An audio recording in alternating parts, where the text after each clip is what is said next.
उत्तर प्रदेश में एनकाउंटर जो है जाति और धर्म को देखकर हो रहे हैं।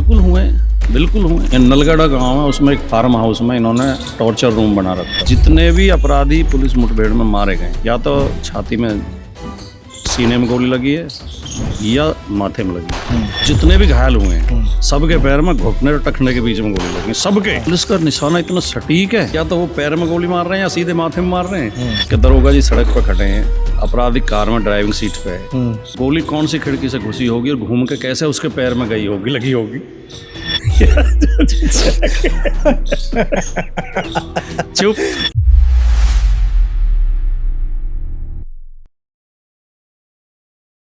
आपका एक बयान भी आया था कि उत्तर प्रदेश में एनकाउंटर जो है जाति और धर्म को देखकर हो रहे हैं। बिल्कुल हुए। उत्तर प्रदेश में जो पहला एनकाउंटर हुआ, फर्जी एनकाउंटर, वो सुमित गुजर का हुआ। बागपत जिले से उसे पुलिस उठा के लाई और यहाँ नोएडा में उसकी पिटाई की रात को। हमें सारी पता है उसकी। यहाँ नलगढ़ा गांव है, उसमें एक फार्म हाउस में इन्होंने टॉर्चर रूम बना रखा है। अच्छा। हाँ, उसमें पिटाई करते हैं, जिनकी पिटाई करनी होती है, जो 3rd डिग्री देनी होती है वहाँ देते हैं।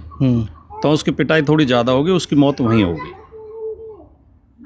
ठीक है नहीं, क्योंकि जिनका वो फार्म हाउस है वो भी हमारे परिचित हैं। अच्छा। उनके 1-2 कर्मचारी भी हमारे परिचित हैं। उन सब ने बताया कि उसकी मौत तो यहीं हो गई थी।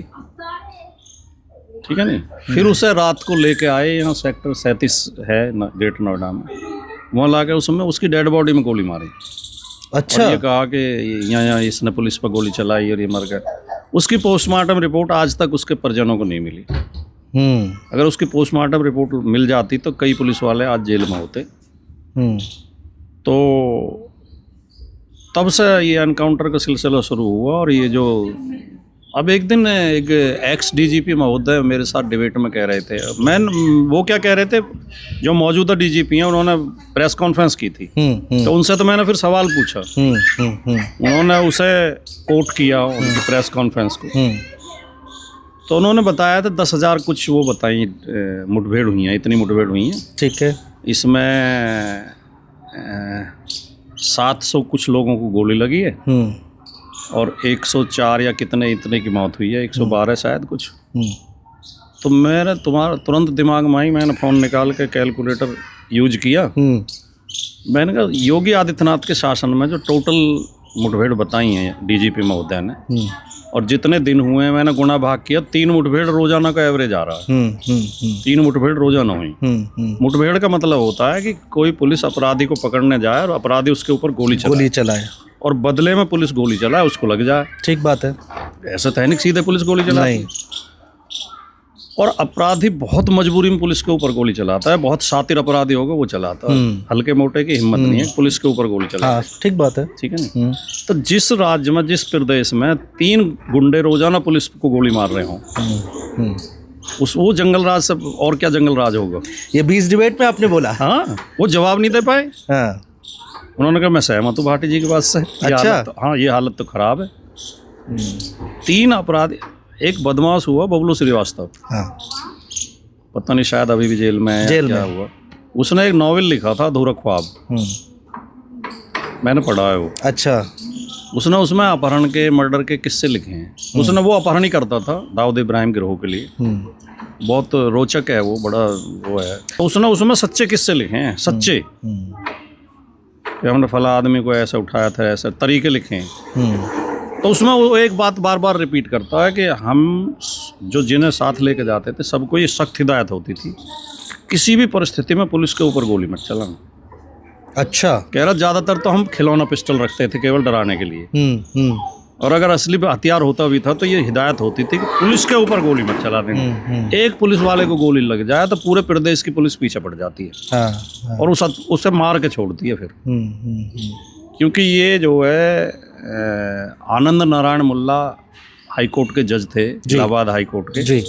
उन्होंने बहुत पहले ही लिख दिया था अपने जजमेंट में कि पुलिस संगठित अपराधियों का एक गिरोह है, पुलिस अपराधियों का एक संगठित गिरोह है।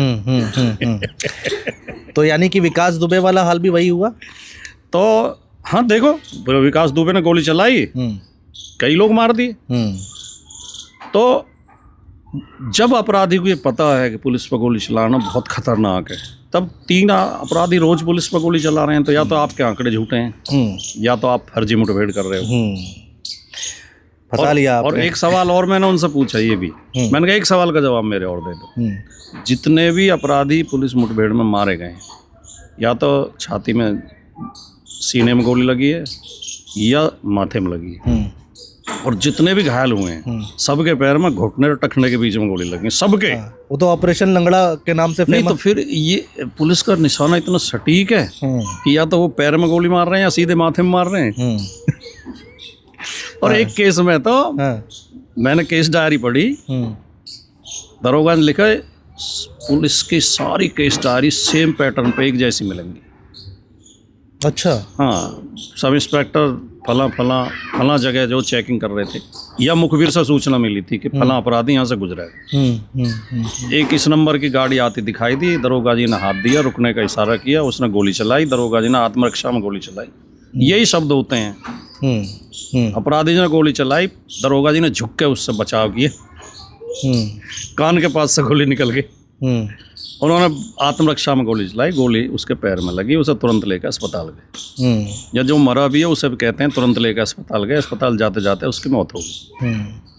तो उसमें दरोगा जी ने लिखा कि मैं वहाँ खड़ा था सड़क पर, मैंने कार को रुकने का इशारा किया, उसने कार दौड़ा दी और मेरे ऊपर गोली चलाई और मैंने गोली चलाई। अब मैंने कहा मुझे डीजीपी साहब ये बता दो कि दरोगा जी सड़क पर खड़े हैं, अपराधी कार में ड्राइविंग सीट पे है, गोली कौन सी खिड़की से घुसी होगी और घूम के कैसे उसके पैर में गई होगी, लगी होगी।